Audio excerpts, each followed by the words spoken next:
Vet. Tegnelsen. Løyestøyer og prisavsetting. Kjør så vel. Ja, skål.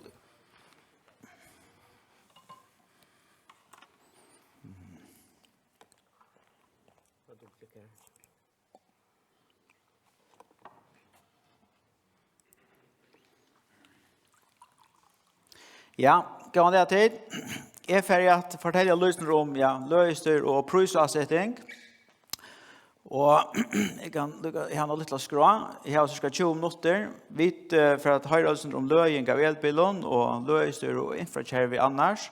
Og så om vi prisavsettingene så kom i gang til vi setter i Rakstor 5.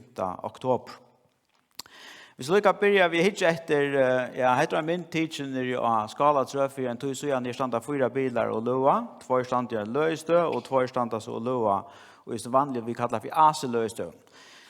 Hvis vi tar lykke og bestikker av hver vi til det, så det sånn at vi har 201 fors per jar elbiler, og vi sørger også at vi sørger cirka saman det som man ser, eller her vi ser i Norra, det faktisk god gang da elbilersølen i Førjøen.